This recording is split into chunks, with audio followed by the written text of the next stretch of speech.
But before I do that, I'll say I've talked to a number of our listeners over the last couple of weeks, and I've gotten a little bit of criticism here, and I just want to be direct and honest with our audience about where I'm coming from and let you know what I believe.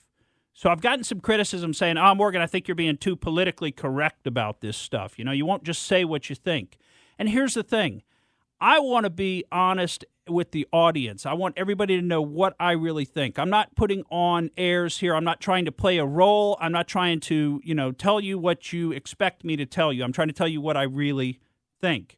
And part of what I really think about this whole concept of systemic racism, this concept of police brutality, etc., comes from trusting people that I know personally with their life experiences and what they think about it. Now, I just want to say, as an overarching concept, I believe that police brutality, I believe that racial discrimination, racism, all these things are on a serious downtrend in our country and have been for decades. But there's no question that at one point they were a big deal in this country. And a lot of people still remember those days and remember those experiences. So I want to share with you something, and this is going to be actually a little bit of a longer quote, but I want you to listen to this carefully. This is one of my favorite people, one of my favorite thinkers, and that is Dr. Tony Evans. And this is what he has to say about systemic racism. And I'll tell you, I know him, and I trust him, and I believe what he says. So I want you to listen to this, and I want you to consider it as well. In light of all that's taking place today, there are so many questions. The division, the conflict, the misunderstanding.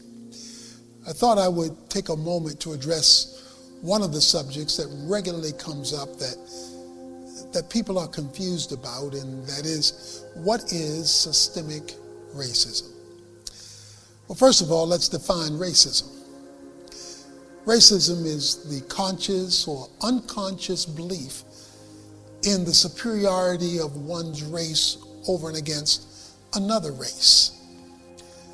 That feeling, that belief, gets manifested in the use of power or influence or resources or even communication that seeks to reject or marginalize or even oppress a person of another color, race, or ethnicity.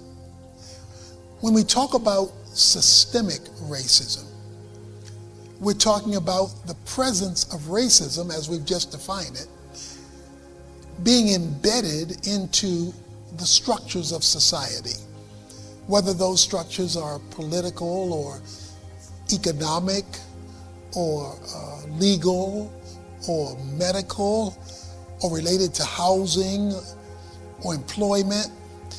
It is where it has become part of the policies or procedures of a way a particular entity operates.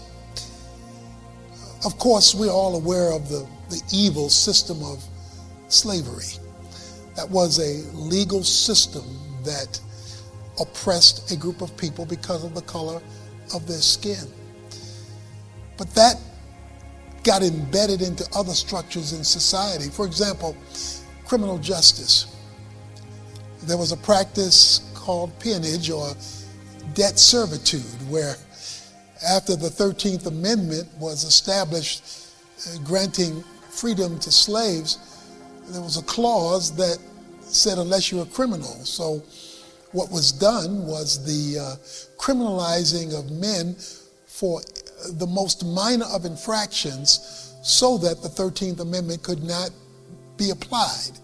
And they would be held in servitude, oftentimes way beyond what they were arrested for, and many times they were arrested for little or nothing, in order to keep them from being able to claim the freedom that was being granted by the 13th Amendment. It showed up in the way people were denied employment or educational opportunities, or being able to access the goods and services during Jim Crow segregation. It showed up in churches that were unwilling to accept people of a different race because of the color of their skin. Or I can speak personally when I was told when I was trying to enter into the media ministry that a black speaker would offend too many of our white listeners. There was a system at work that was denying equal opportunity and equal access. Those systems, while a person may not be personally a racist, can be supported by supporting the structure that is that way. And unless you're not only not a racist, but that you speak against racism where it shows up, it can continue to be part of the fiber of a particular way a particular structure operates. When you understand that in a race, some people, if they are allowed to get started quicker and faster, or start at a starting point much ahead of where another group is, that the group behind has to play catch up. And at least being empathetic and sympathetic, that has been a historical reality, not only in people's personal views, but in the structures that people have believed in, supported, affirmed. Then you understand why there is a catch-up that needs to take place. And when you understand that, appreciate that, and grasp that, it does give you a different sensitivity to the reality. Now, of course, that sensitivity must be handled in not only an empathetic way, but a responsible way. But at the same time, just knowing that people have been held back, people of color have been held back by structures, not just by individuals, helps you to understand why certain elements within our society need to be corrected so that equal opportunity is granted.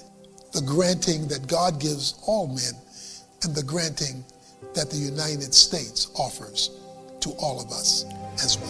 That's powerful stuff. Well, I think the key points, and we have to figure out what does it mean to correct these things, because we don't all agree on what the right steps are to correct these things.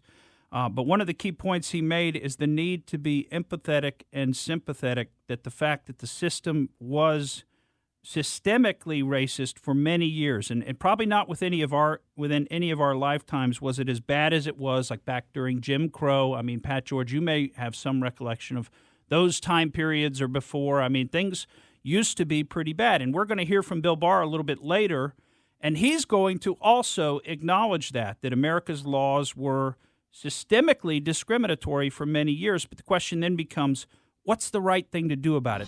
Thank you for listening to the Morgan Streetman Show. We hope you enjoyed what you heard, and if you did, please click like and subscribe to help us out. And remember that we recommend that you exercise your brain at least once a week.